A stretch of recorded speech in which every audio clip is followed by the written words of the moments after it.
versus personal pay. We're coming up with some new dilemmas that have been brought to my attention this week in going to get the free test versus going to get private pay, Medi-Cal, or insurance pay. We're going to talk about the controversial vaccine. Brandy, it's coming. It's coming out. So we got to talk about that. I have some information that I don't think many of our viewers know, Brandy. The things that, how long does this vaccine last? You'll be surprised to know what one of the experts say about the length of the vaccine once you get it. And did you know, here's a tidbit, you have to get 2 shots, not just one. You have to get the first one and then come back in weeks to get the second one. How are they going to order that? How are they going to figure out to make sure you get the second shot? So we're going to talk a lot about the vaccine today.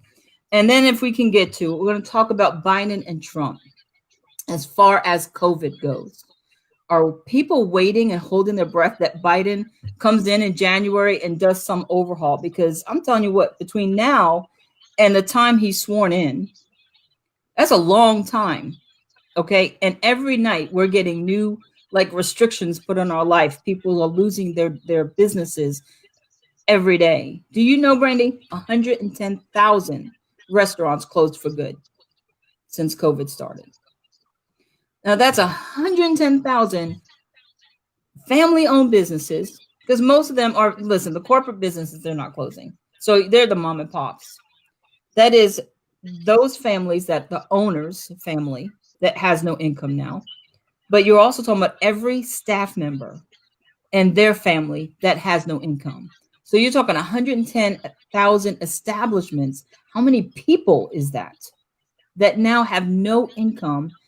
We're going to talk about this because, like it or not, COVID-19 is here and it's just getting more and more complicated. I'd love to go on to something a little fuzzier than this, but we can't. We have to talk about it because an educated person can make wise decisions. So first, we want to talk about this. Remember, please feel free to comment and chat during the show. I believe I fixed last week. We couldn't see the Facebook chats, but we can this week. We tested it out. I saw some yesterday, so that's good to go. So please feel free to chat and comment, and we will put your comments on the screen if they are appropriate. I want to go first, Brandy, to good old California. California stay-at-home orders. And I know this person because that's where I am. So, Brandy, you will speak mostly about South Carolina or any other place that you know well. But we have 33 million people in a restriction of stay at home. 33 million people. So what is 33 million people doing? You know, what does that mean? Here's the new things that just came out to us. California stay-at-home order, no mixing of households, even for a walk. If you go outside, you cannot mix with someone who is not in your house. Retail stores are open at 20%. Now, let me ask you this. How can you walk outside and not mix with anybody, but you can go to a retail store and mix with people, but just at 20% capacity? Now, even pharmacies are this. And I went to a pharmacy yesterday, Brandy, that it took us about 25 minutes to get a prescription filled. There were elderly people that could not wait in standing up 6 feet apart. They just had to leave without their prescriptions. I've never seen the pharmacy rack so overflowing. I mean, there's so much non-picked up prescriptions because people can't wait in line to get their medicine. It's just atrocious. Hotels are closed. Don't come to California, not to Los Angeles. Can't get a hotel, only for essential workers. And restaurants are now takeout and delivery only. So I want to show that because this is what we're living with. Now, you also have New York, who is now just scaling back on dining in. They're just now scaling back on dining in. We haven't been able to eat in a restaurant, and I don't remember when here, Brandy. So, it's kind of bizarre. New York has one thing. Okay, we're just going to scale back and not eat in. California has all that I just shared. Massachusetts is opening up new hospitals, field hospitals. Okay. How are we not all on the same page?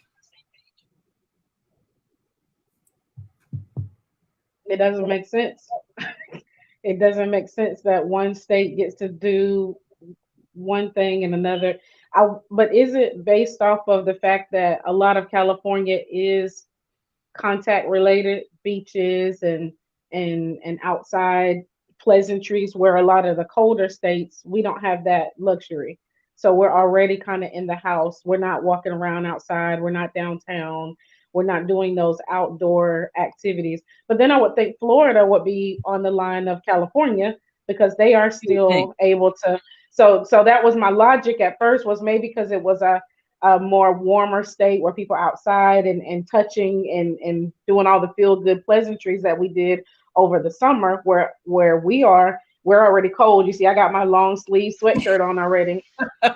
So we're already going toward the house, where you guys have to be told to go in the house because it still feels like outside weather. So that's the only thing I could come up with. And then your population, of course, is triple what South Carolina is. So maybe it's a population control more or less than, so we don't have to have so many. But I hear that we are, North Carolina just did what California did. Oh, did they? Not to the hotel degree. That hotel thing, I was like, but people need hotels, like just different situations. But okay. But North Carolina just rolled out the stay at home, and they're doing after 9 o'clock, no large gatherings. Okay, So but no we're not large allowed to gatherings go to at all. gatherings anywhere at ever. Right. Like it doesn't matter. We can't. I Right. can't even supposedly. I'm not supposed to even go see my son. I can't Wow. even take a walk with my son because we don't live in the same house. That's crazy. But you guys are having large gatherings until 9 o'clock, and maybe it Right. is. Maybe it is because of the way that the seasons are and the different types of activities. But I still, you know, I don't see it. I just don't see it. So let me ask you this: is there the mentality? Should we have the mentality that okay, the government says it, therefore we need to do it, or is there reasonable leeway for us to say, you know what, I get it, but I that's just not going to apply to me. I know how to be safe. If I'm sick, I stay home. I isolate myself. I know how to wash my hands. I wear a mask. I stay 6 feet apart. But as far as me not seeing my own son, well, look, you're not going to tell me I'm not going to do that. And I'm just saying, you're not going to tell me I'm not going to do that. I'm going to see my son. Um, unless I have reason to believe that I have been exposed to COVID or any other sickness. Um, Right. it's not like I want to give him the flu or I want to give him the measles or the chicken pox or whatever else you can get. You stay away from your family members when you're sick, period. You know. Yeah. So do we have the right? What do you think? To adjust it as we need to tweak it, to buck what they're saying. Well, yeah, I think as a humans, period, you have the right to do what's best suits you and your family. And I think it's not as scary as it was when we first heard about it in February, because Mhm. then it was unknown what it was going to do. It was almost like you touch somebody, you breathe on somebody, you're going to die. That was basically how they presented it. Don't breathe on nobody, don't touch nobody, wash your hands, stay at home because we don't know what's going to happen. Well, what now we found out is it is deadly, but some of us have lived through it because we're still here to tell a story, right? That's right. So I don't know if I've come in contact with anyone with it. I just know I don't have it. So, and then I've heard that you could have it because you could be asymptomatic and Right. not know that you have it. So, Right. um, I think the scary part, which is what causes us to make decisions based on fear. So, Right. like, well, I know you gave me a mask, you've given me sanitizer, you told me to clean my house top to bottom. I'm gonna do that, but I'm gonna live. And I think that's what people have just decided. I'm going to take the risk.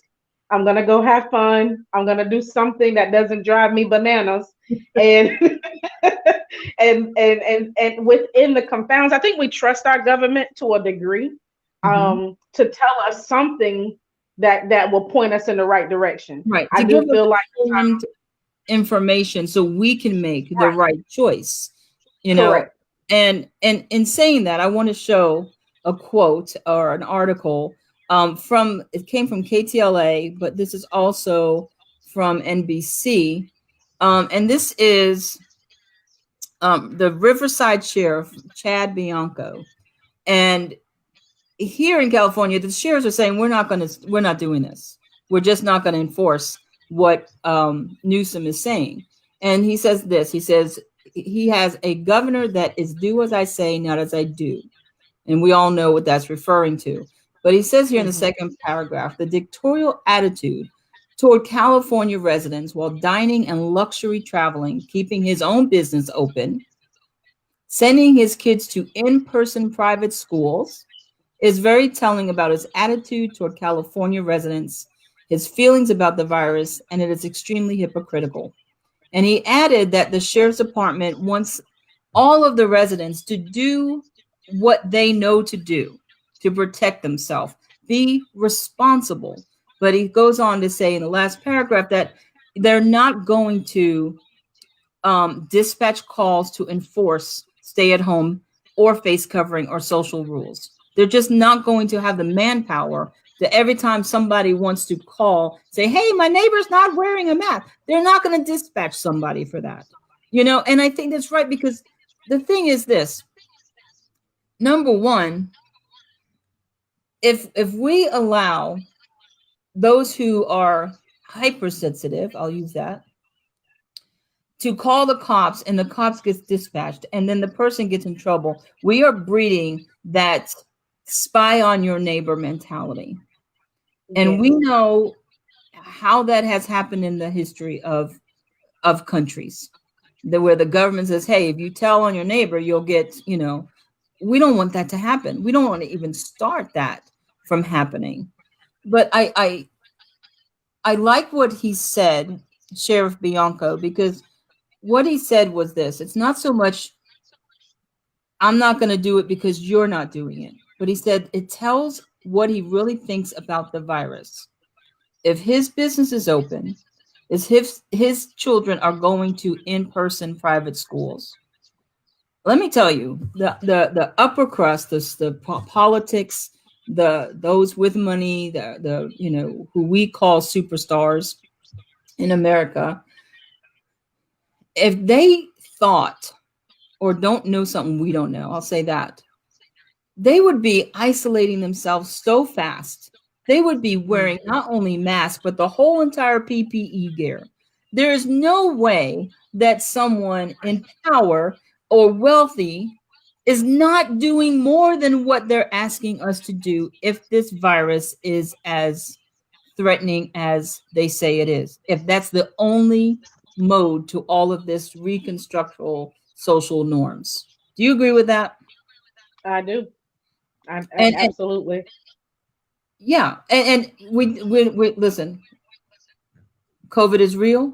It's horrible. We'll get into that. We've both experienced COVID related anguish in our families. So we're not saying it's not real. What we're saying is there's something that we don't know. Because if you look at who has the power to change their lives and they're not changing it, either they got a quick fix answer we don't have, or they know something we don't know. Right. I think this the last part you said. I always felt like the government only rolls stuff out a little bit at a time, because if we knew everything, there was already a panic like never before. At the beginning of the year, they calmed us down with somewhat order, some order to the chaos. But I Mhm. feel like even with the rollout of the vaccine, some of this stay at home and go home could possibly be prepping us for what's going to happen after the vaccine is given. Because when you get a vaccine, don't you get sick? And so, I mean, for me, If you're Oh, giving out the vaccine, people are going to get sick. So to me, you're setting us up to go home so that we can be with our families, or re-quarantine, get this vaccine put out there to see if it's really going to work. I don't know that they really think it's going to work. I think it's another mask, sanitizer. It's just next order of business.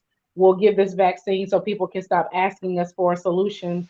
Who even know what's in the vaccine? Don't vaccines take like 15, 20 years to come up with sometimes? you know And what? all of a sudden, we got a vaccine. I'm going to share that with you. I'm going to share. You know what? Let's just go to that right now since you asked what is in the vaccine. So here's our COVID-19 information. All right.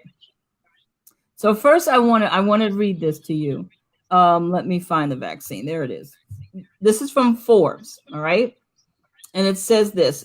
So I'm not going to read it word for word. I'll talk, and those who need to read it can read it word for word. But basically, what you're saying is it takes decades for a vaccine. That's what we all know about.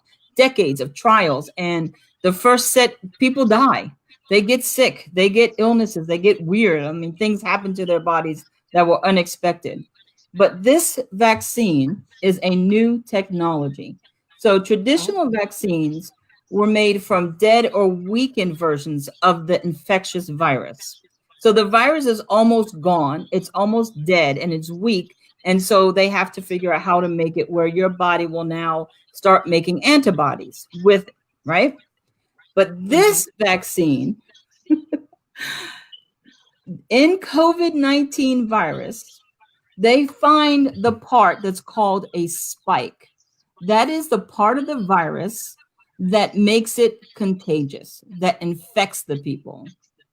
So they locate in the virus the spike code, the part that infects you with COVID-19. Then they're going to, what they did is they took it and they packaged it up. You've heard the Morna, they say it's the Morna vaccine. MORNA, I believe is what they say, but it's actually mRNA fragments. So they take the spike part of the virus, the part that infects you, and they isolate it and put it into mRNA fragments. Okay. That is packaged up as molecules and then injected into your body. So instead of using a weakened virus as the older traditional vaccines do, this COVID-19 technology is using the one part of the virus that infects you, Hmm. packaging it up, putting it into molecules, and injecting it into your cells. Now, the hope is, it says here, that the mRNA will instruct in your body. I just gave you the vaccine. It will instruct your cells to copy the spike protein, the infectious part of COVID-19, but cause no harm. And then you get your antibodies. And it says here, I like this. It says that the antibodies in turn will protect patients from a COVID infection. At least that's the idea. That is the idea. Now, Brandy, we thought older vaccines were dangerous because, but they came with the dull part, the almost dead part of the virus. This comes with the one part that causes the infection, and it's alive. It's active. So I want to tell you this. This is from HLN Morning Express, right? They have a doctor, and his name is Jorge Rodriguez. I can never say that last name. Can you say that last name for me, Brandy? Rodriguez. Thank you. My tongue doesn't do that. But he's a doctor, and he's been on for 2 days that I've watched, and he says this, that the vaccine is safe for now. Here's a quote: "It is safe for now, but the people in the trials will be followed for many years to come." Mm. He also said this. I'm not going to add my commentary. I just want to put out there what he's saying. He also said this, that you need both doses to be effective. As of now, they don't know. There's no system in place to make sure that if you go get the vaccine next week, you're going to be able in 2 weeks to return to the same place and get the second dose. There's no system in place for that. If you get one dose and not the other, he said it's completely ineffective. It's just a waste. Okay? So I would suggest this. If you go and get the vaccine, ask them, how are you going to assure that I get the second dose? And if they don't know that answer, you're injecting yourself with a live virus without the second dose, and it's ineffective. That's just a fact. He also said this, once you get the vaccine, you will still need to wear a mask. You will still need to stay 6 feet apart because of this. Here's a quote, Dr. Jorge Rodriguez. And Bill has come on. Hello, Bill. Welcome. Hi. We've been holding down the fort for you. Oh, good. I knew you could. Yeah, I love how we are all coordinated. I am coordinated to Bill's tree. Every time we're coordinated. It's just beautiful. So, Bill, we're talking about the vaccine, and I'm quoting a Dr. Jorge Rodriguez. Thank you, from HLN. And he said this, that we still need to wear a mask. We still need to be 6 feet apart. You have to ensure you get the second dose. It's a 2-part dosage. So you get one, and then 2 weeks later or so, you have to go get the second, or it's ineffective. He also said this, that he's not sure. He said, you'll never know. Because a question said, well, why do we have to wear the mask after we get the vaccine? And he said, because you're not sure in 3 months' time, you will still be protected. They don't know the length of protection this is going to offer people. So that's not my input. That is simply what is out there on the news. So I will give you guys a chance to respond to how it's made, what it consists of, and the effectiveness of this vaccine. What Brandy think? Well, I think that if you're going to give me something and make me sick, and then tell me, but it's going to keep you sick if you can't get to the second one. And by the way, in 3 months, you're going to need another one anyway. I don't like that. That doesn't sound secure to me. And then do the people who get it, will they be quarantined for 14 days like when you got it originally, if you just got it off the street? So from what I know, there is, I don't know. I have not heard anyone say once you get the vaccine, they're quarantining. UK rolled it out today, the UK. And really? they did. And they had a 90-year-old woman and another 90-year-old man whose name was Shakespeare. I forget the woman's name, but she had it was Margaret Keenan. I remember that. It was Margaret Keenan. She's not really? Yeah. Relative. I know. I was like, wait a minute, that could have been my name. And they got it, but they did not get quarantined. They got it and they got sent back. I know nothing about this vaccine as far as specifics. I know nothing about it at all. None of us do, though. That's the problem. But under normal vaccines, they're using things. You feel like you're getting it and all that kind of stuff, but it's like dead. It doesn't. You can't really give it. You get a flu shot, you can't really give the flu to somebody else because of the way it works. Now, I don't have any idea if that's the way this is working. I'm only speaking about other vaccines. Well, the difference, Bill, there is a difference. We talked about the difference between this vaccine and the traditional one. And I thank you, Rich Lamar, for saying that we have positive energy. That's a very compliment. We're trying to smile more. That's my new goal, is to smile more, because I don't smile naturally. I think too hard to smile. So thank you, Rich, for tuning in and sending us that positive encouragement. But I want to show you this again, Bill. Let's see. I am sometimes challenged on this, where it shows, nope, that's the wrong one. Here you go. where this one is made from actual looks in the that they locate the part of the code that spiked or which enables the virus to infect people. And that they are packaging up in molecules in an mRNA and putting into your body. It's supposed to be not harmful. When your body gets introduced to this, the way they package it, it is to make antibodies, and it says that they will not cause harm itself. So they don't expect people to get sick from this. But as Dr. Rodriguez said, it's safe now. It did pass all of the regulations for the trial period, the first set of trials that they did. But the people that are in the trial will continue to be watched for years to come. Sure, that makes sense. Yes. I think they did that for the polio vaccines and stuff like that. Maybe not years, but for a long time, yeah. So I think, this is the thing. We're not here to convince one way or the other. What we want to do is give information so that people can make their own choice with wisdom, and not just, we're not supposed to just follow whatever everybody tells us. We need to be able to analyze, to think for ourselves. And I believe in this part of society, we're not able to think for ourselves. Everybody just do what they say because of the fear. And I want us to get back to being calm, thoughtful people who pray about it, who have knowledge about it, and who make wise decisions.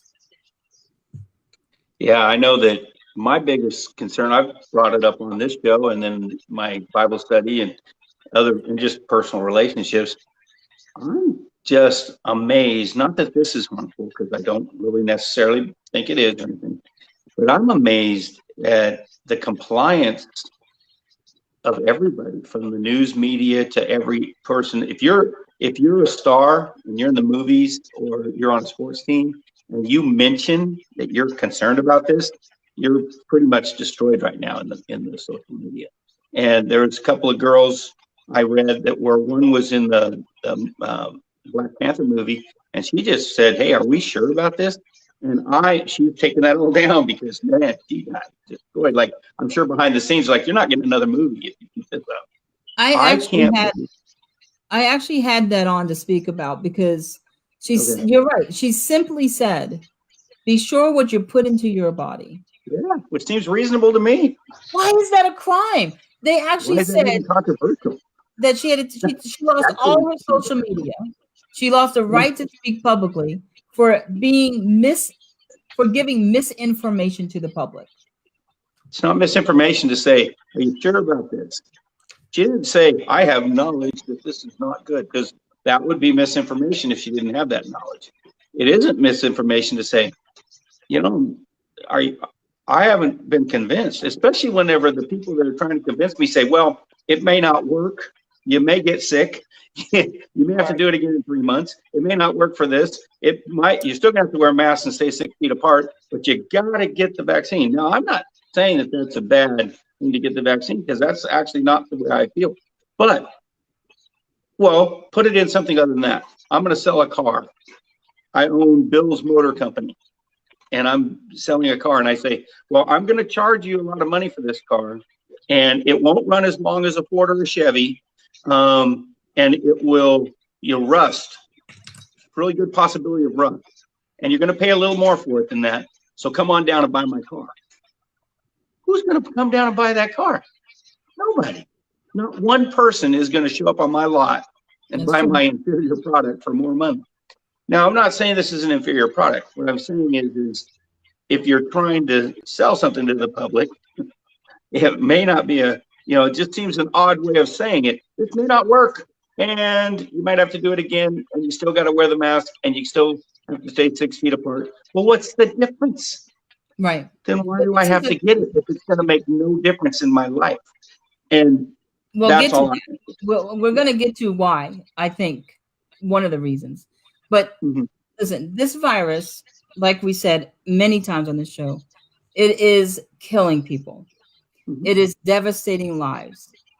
My own life, I lost close people due to this virus. But Is there a sense that, yes, we have to do something and we have to do it urgently, but what they're telling us to do isn't adding up to solutions. It's just adding up to a lot of, questions and confusion and anger. Listen, I well, before I go to that thought, Rich Lamar says this. He added another statement, and thank you, Rich. This virus is much too serious to have a vaccine with fine print. Either it works or it doesn't. The public needs to take a stand and investigate the investigators on COVID-19 and vaccine. Yes, Rich. Yeah. And that's what we're saying is do your own homework. Know for yourself. Look, there's stuff out there. You can go for days on research of this vaccine, where it's coming from, what they expect, the trials. You can find stuff out there. Now, some people say, oh, you can't trust what you find, but at least you can find something and make your own decision. And I'm actually a little bit sorry for Rich right now because he's not getting any movies. No movie parts for Rich. No, He has to think on your own, and boy, he's now ostracized. He is. But you're welcome on this show, Rich. No matter what, you're welcome here. I'm just making a joke about something because it is a serious point, and that is what he says is reasonable, intelligent. I think every person, at least free-thinking person ever, has thought that way my entire life and long before I was born until now. And all of a sudden you're told, don't think about it, let everybody else make the decisions for you.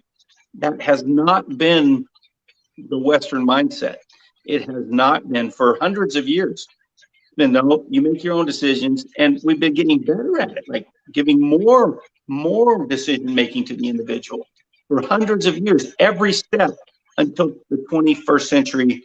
And then we even have people, young people, which I've never heard of before, screaming, not only do I not want to make decisions, and I want you to make my decision for me, if anybody says anything else, we need them to be hushed, sent to the gulag.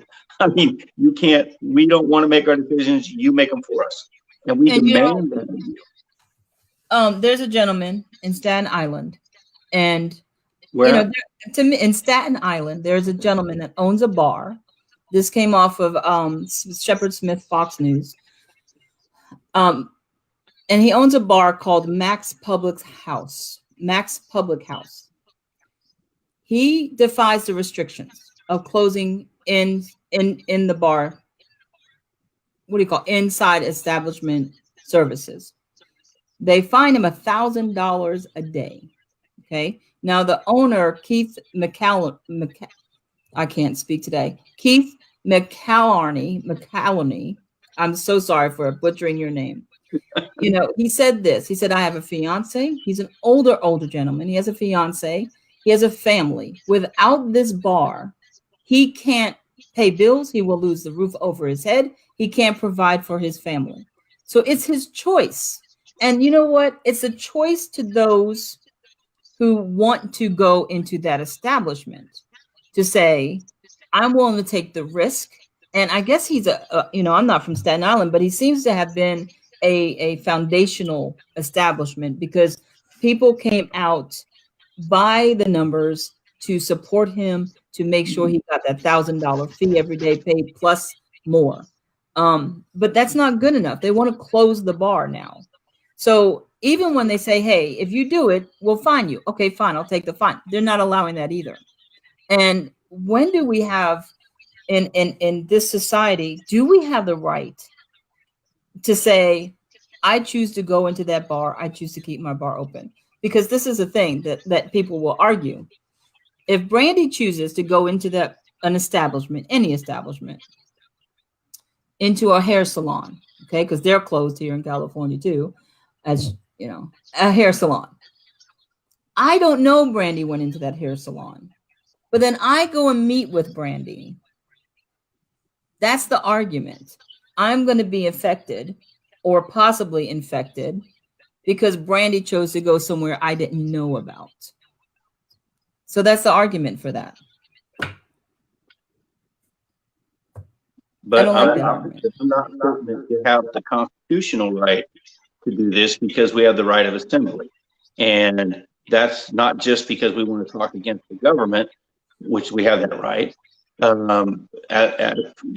peacefully. I've never thought it was okay to, tear things down in your freedom of assembly, because that's not true. But you do have the right to assemble. You have the right to be with who you want to be with, according to the Constitution of the United States.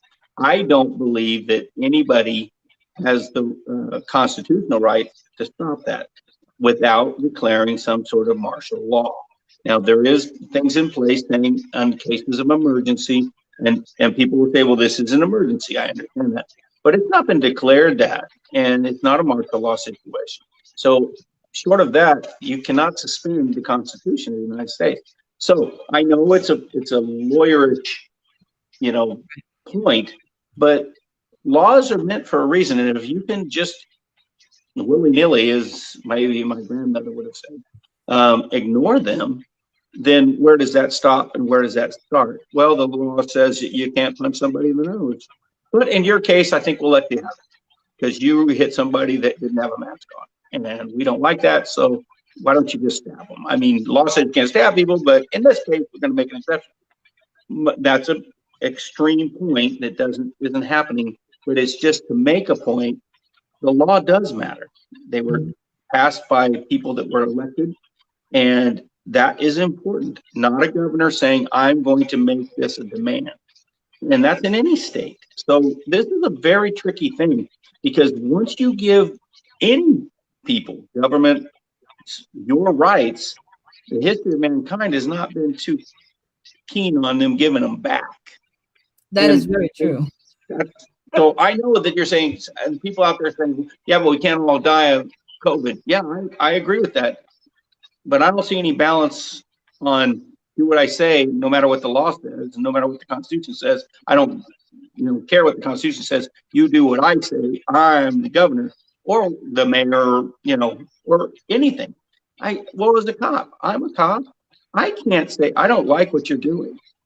Well, what's the law? I don't care if there's a law. I'm going to arrest you.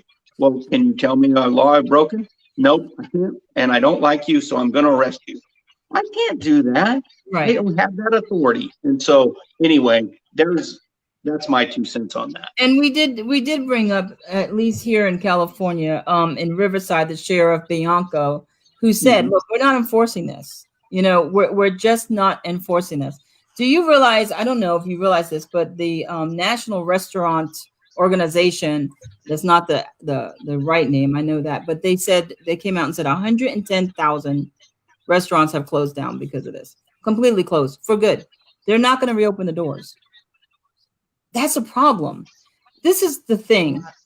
And I want to talk about the vaccines a little bit more, because there's an interesting fact of how we're going to know who's been vaccinated and who's not. But if you are enforcing that people cannot go to work, that they have to close their businesses, how are you not enforcing that mortgages are stayed, that rental property, if you're renting your property, you can't get kicked out? Now, I know there's a lot of verbiage saying, oh, you can't get kicked out, it's COVID. The only thing that I know that has stayed true to that has been the power company here in Los Angeles. They have not turned off power for people that have not been able to pay it. I know some people that owe thousands of dollars in power because they lost their jobs due to COVID, and the power company is working with them. They are not turning off your power company. The other company, USAA, is a military organization, which I have USAA insurance for just about everything. They actually gave back every 3 months. We get money back because they know we're not driving around a lot. So they're actually giving us our premium back, a percentage of it. But I also know people who live in apartments and they are being kicked out of their house. Sue us later. That's what they're being told. Sue us later. Sue us later. And I know some young people who have done all their work, proven that they lost their job due to COVID, did all the paperwork, submitted it to the government. The government program has said, yes, you can stay. We're going to pay your rent. But the apartment has said, we're not honoring that. You're out. Mm. How can a government shut down so many people, order us all to stay at home, and then expect us to pay our bills or lose everything? That outrages me. It just outrages me.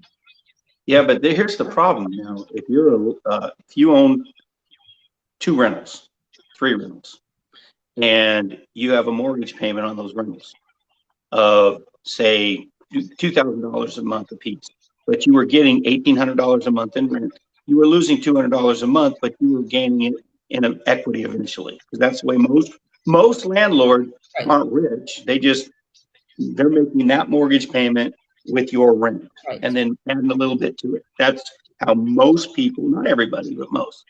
So now you tell that mortgage guy or that rental guy, you can't charge your 2 people rent. Well, if I don't charge them rent, I don't make $6,000 a month to pay that on my own. I guess I just got to lose it all and then get No, it again. because they have to stay the mortgages as well as the rentals. No, but that's my point. Now it's choosing one side against another.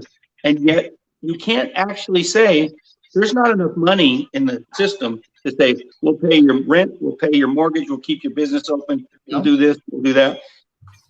There's only so much money. It has to come through commerce. Government does not manufacture money. I know we print it at the Mint, but it's based upon the percentage of GDP. And if it's not, you become what's called what happened in Germany between World War I and World War II, and brought the rise of Hitler, by the way, was the Wehrmacht Republic. And they printed money. And eventually it took a wheelbarrow of cash of marks to buy a loaf of bread because of inflation, because you can't just print money. It has to be based upon something. So if you continue down that path, choosing one side against another, or choosing one, it doesn't really matter. It's completely destroying the whole system eventually. So what you're saying is there's just no answer, because to me, I look at people. I'm just a people person. If you tell people they can't work, people who've worked all their lives, they've never needed a handout. If they did, they turned it into something positive. And now you're telling them they have to be on the streets. Right. It's against humanity. It's inhumane while they're still in their houses, driving around in their cars, eating out, going to their Napa Valley, play. It's inhumane to me to say, hey, guess what? Average American citizen, you can't do anything. And if you go broke and go poor and go homeless, we're not going to do anything either. They have not had but 2 stimulus checks in 10 months, $2,400 for some people. How is anyone going to live like that? But I will say this. There's my rant, but I will turn it around, because you want to know how we are called as a church to care about each other. We are to teach people. We are to give what we have. If we have more than the person next to us and they lost it because of COVID, well, we are to give it to them. And I'm not just speaking concepts. I practice what I preach. We are to teach people how to be healthy. Some people don't know how to eat right. Some people need to say, hey, you know what? You can't buy a lot of food. You can't buy your meats, but vegetables, hey, you can do green juices all day long. You can do vegetables, and you can eat healthier to keep up your immune system so you don't get sick. We can do those things. And that's what Rich Lamar says. But Rich is back, and he says this. He's a holistic life coach, and I'm living proof that nature eliminates virus and diseases. Healing is spiritual, not medical. Now, I agree with that. People might say no, but I agree that it's a path you take. There's choices. We can, for a lot of things, we can do holistic healing, and it's amazing what holistic medicine can do.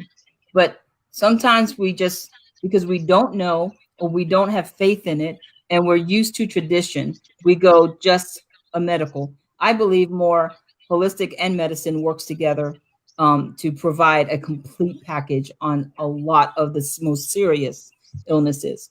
Chemical medication has its place. Unfortunately, the government is in violation of people and nature in dealing with this COVID-19 issue. And I agree with that. I think that's what we're saying, is there's an overreach here. But we have that responsibility, like Rich does. He's teaching people how to be healthier, how to overcome the physical aspects of all this.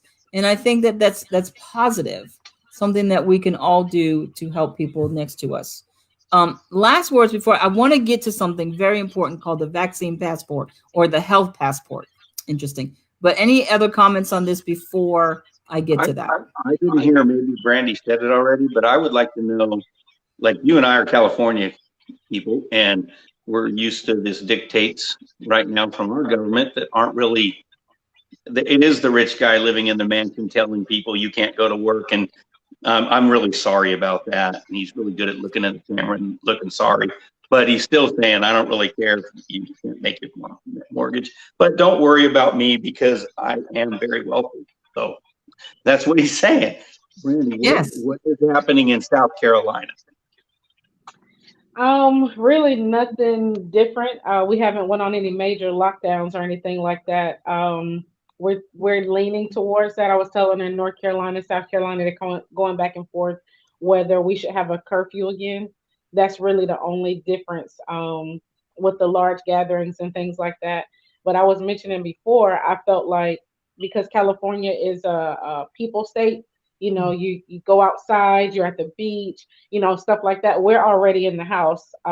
So we're doing more congregating inside because it's cold. We're not, you know, hanging out downtown and stuff like that, where like New York, California, places like that are what I consider outside states. So you're doing things that require you to, you know, be in large crowds outside. And so even though over the summer it was go outside, be around people, being around people is okay outside. Then they changed that along the way. So I think, but here it's kind of still the same. You know, social distancing, and then the curfew. North Carolina put it in place earlier today. So I think it's either 10 o'clock or 11 o'clock. And then they said South Carolina, we probably next. Yeah, we put the 10 o'clock one on, and I just think that's almost humorous. Like people are out all day long, and most human. I've been a cop for a lot of years. I work all night a lot of times. I'm going to tell you, after a certain time, and it's not much after 10, there's just not that many people out anymore. There isn't. What? They're not running around. Does But you can still go out at 3 in the morning are causing problems. But you can still go to the store at 10. You're still Yeah. allowed to go to the store after 10 o'clock. So you just can't have fun. You just Oh no, all of our stuff is we closed. We closed after 10 o'clock. Everything's closed. Oh. Yeah, no, you're not ordering any food. Only thing I think might be open is like Papa John's, pizza, you know, but those are delivery places. But going in somewhere, Walmart is closed, Bilo's closed, all the Wow. groceries, yeah, everybody's closed. 10 o'clock is a ghost town. But my thought is why 10 o'clock? Does the disease know that we're shutting down at 10 o'clock and it's gonna come out? Like it's just so many questions, and my brain is so logical. I'm just trying to figure out why 10 o'clock, like 9 o'clock, why even nighttime? Like, what does it matter? Why overnight? So I don't know. Yeah, I guess it's incremental, but I just think it's funny too. And I think most people I've talked to are like, seriously? This is a foolish rule. But anyway, we can move on to the next one. I just wanted to hear what was going on in South Carolina because once again, Melanie, you and I are going through the same thing out here. So. Pretty much, yeah, pretty much. Well, I want to talk about this because a lot of people have asked, and I've had conversations this past week. What happens when you get the vaccine? How will they know? Is that going? What's the next step after that? And I found this really great news. What do you call it? Outtake. It's NBC News. And it's called a health passport. This is where they want to take us.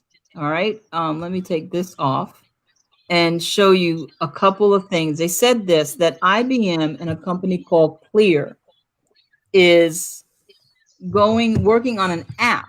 So if you get the vaccine, you will download this app that is soon to come. It's supposed to be rolling out close to the vaccine rollout. And if you open the app to enter somewhere, if it's green, you're free to go. If it's not green, you may not enter. So people might be saying, oh, no one's going to use that. That's not realistic. Well, let me show you first what I found that says it is something that is actually happening. Here is IBM, and it says this: IBM Digital Health Pass is designed so that an organization can establish their own criteria, such as COVID-19 test results and temperature scans. And it says here on the very top, I'm not going to read all of it, but it says it's designed to provide a smart way to bring people back to a physical location, such as a workplace, a stadium, airline flight. So it is in the works that, hey, when we roll out of all of this quarantining and stay at home, you will need or possibly need, depending on your organization, to have a digital health pass. Now, they say that the NBC report said they're going to partner with Clear. So here's Clear. Clear is touchless. You enroll in seconds and available to enter 50 plus airports and venues if you have Clear. Give it as a holiday gift. So what does it say? That you can keep moving safely through airport securities, through large venues, and beyond. All right. This is happening. They are rolling this out. How do we know that this is happening? Because I want to make sure you see this.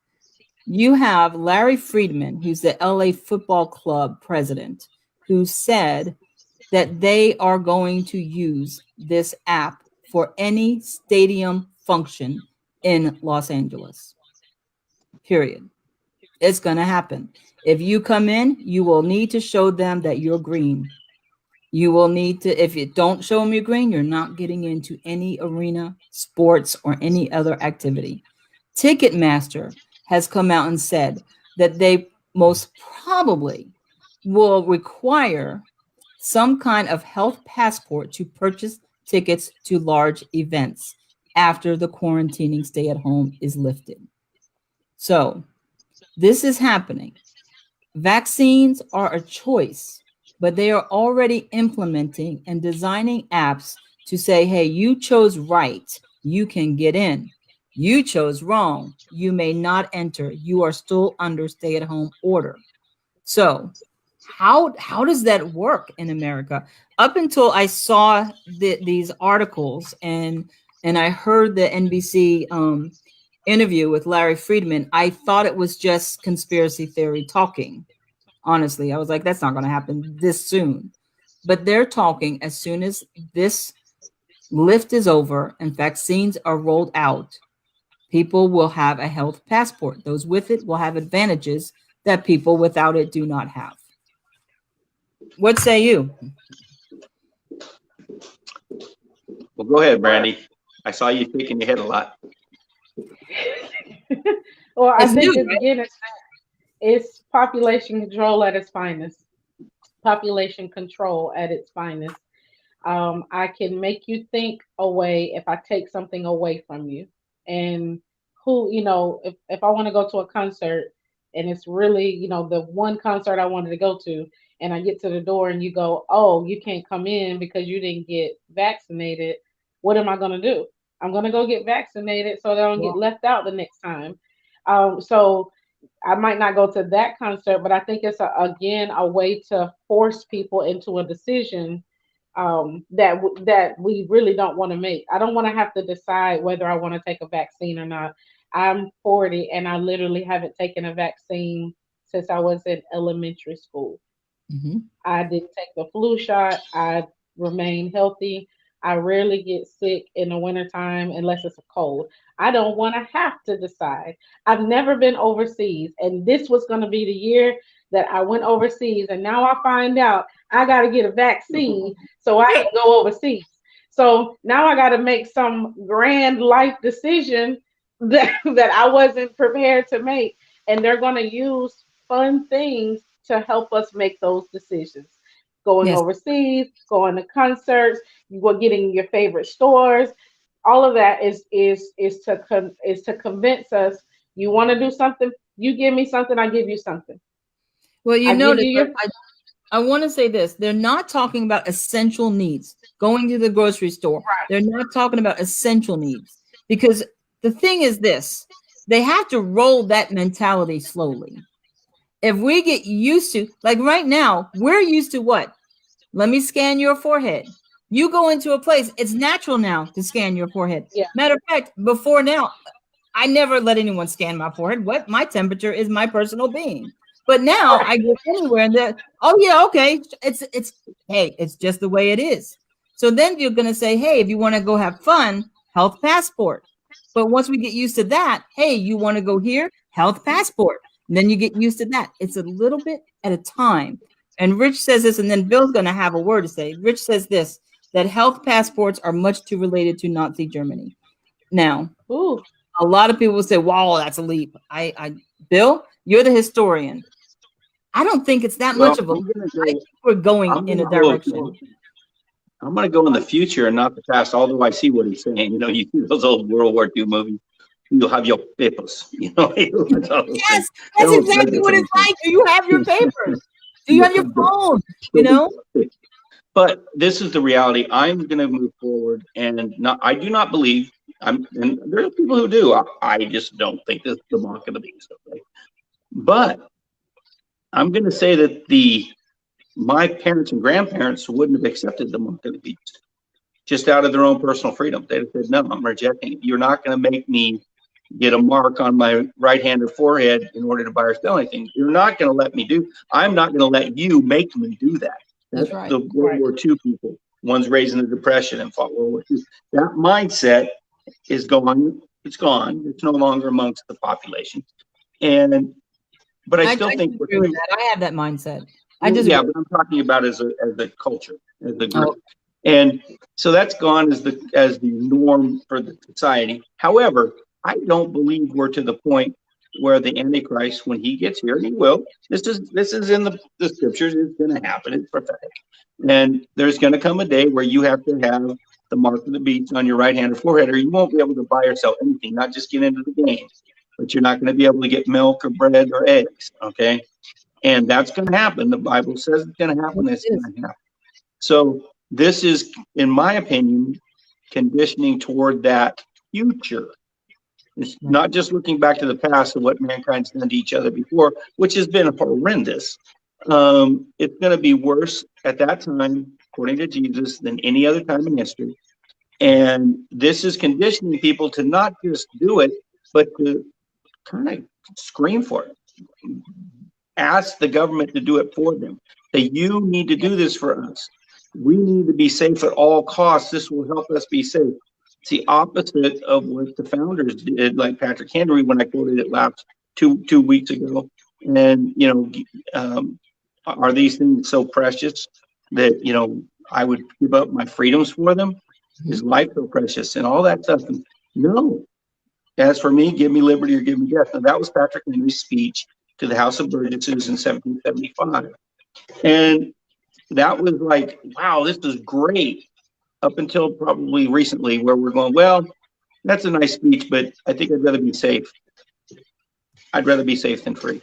And I'm not saying we're all the way there yet, but I'm saying that this is a conditioning toward it that turns faster than I ever thought possible in just 1 year. 2020 changed the whole thing, changed the entire dynamic. And right before our very eyes, we all know it. That's why we're talking about it. So that's my opinion. I'm not saying to get one or don't get one. I'm saying it's interesting how we're being treated more like, and I don't mean this, I mean chattel, not cattle, chattel. Any group of things pushed in one direction, and they really are being driven in that direction, not choosing to go in that direction. So that bothers me. That bothers me tremendously. But at the same time, I believe in medicine. I think Rich is a smart guy. I'd like to talk to him. But I do believe in medicine also. I'm not a person who. And he said that too. He said that chemical medication has its place. So I want to make sure that he did combine both of them. And listen, I've done holistic medicine that did more things for me in healing than medical medicine, whatever you want to call it, in traditional medicine. But it was coupled with my doctors. It was coupled with what I needed to do on the medical side of it. And I believe that's what Rich was saying. But I think this, there's one thing. What do we do? After all we've said it, what do we do? I do agree too that this is just ushering in the mark of the beast, the mindset to accept the mark of the beast. This immunization isn't the mark of the beast. I don't think it is. No, I don't think it's safe to take. I'm just going to say that. I'm going to let the first couple of rounds of people take it and see how many people have issues before I take it, Lord willing. But I think it's the mindset, because what they're going to do, you have your phone, but then when people say, oh, I forgot my phone, they're going to say, hey, guess what? If you're the person who always shows up and can't show your green, why don't you just do a digital tattoo? Put it on. That way you don't have to worry about carrying your phone. It's right there. It's got everything for you. I think that's going to usher the mindset. And if we don't think ahead, like you said, Bill, we have to think about the future. Where biblically are we going? What's the signs that we're going towards it? And then make wise, discerning decisions. I understand the government. I respect the government. I pray for the government as God commands us to do so. But let me tell you something. If we all see that something is wrong as individuals, as Americans, that those who have the power to create the laws, to do what they're doing, if we know it stinks, if we know it's not right, if we know it's against the Constitution, why aren't we together doing something? And I don't have the answer to this, to let that voice be known. Like, I applaud the sheriffs that's here in California saying, we're not enforcing this. We're done with this. I want that mindset to rise up over and over and over again, because we need to have officials who can't be pushed around. There's no chief of police officer doing it, because they can be replaced. Well, there's some probably doing it, but they can be replaced through the city council. You can't replace the sheriff. He doesn't get to be replaced. He's elected by the people, and that makes a difference, I think. But look at all of, like, the girl from the Black Panther movie. I mean, she just completely. You ask that question, why don't we do it? Well, a lot of people are afraid to do it, which is sad. I don't like that. That's what I don't like. I'm not an anti-vaxxer. I'm not. And I'm not saying I'm against this one, because I'm not. If they tell you to put the right hand or forehead little thing on, you don't do that. Period. Yeah, we're out at that point. Never do that one. But I'm not an anti-vaxxer. However, I am anti monolithic thinking. I'm completely against that. She should have her say, just like anyone else should have. And if you disagree with somebody, then you answer the question that was arisen. You don't shut down the questioner. And we're doing that. And I totally disagree with that. So that's we have freedom of due and freedom of speech, except if you disagree. Right. And I disagree with that. That has to change. And Rich is going to have the last comment that says, people has and always had the power. We are the actual government. It's just a matter of standing together without fear. I like that. And he also said that it's the twilight zone in real life. Listen, we're living out stuff that we have never imagined living out. Those little children that are like 3, I don't know what they're going to think life is ever like by the time they get to like 10 and 11. If this doesn't, like you said, things don't go back. It's not going to go back to where we used to be. It will always be different. I don't know what that different looks like.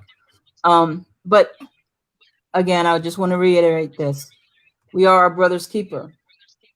If you see someone that is, and I want to do this, Lamar, stay tuned, because if you can send me here, message me on Facebook at Truth to Hear on Facebook. Message me your address. I would like to send you a cup or a hat or a T-shirt with the Truth to Hear logo on it for participating and being our chat supreme person for the show today. So thank you for joining us, Lamar, and I'd like to send you that free gift for joining us and being so proactive and so positive, even in the midst of this pandemic. So thank you, Lamar.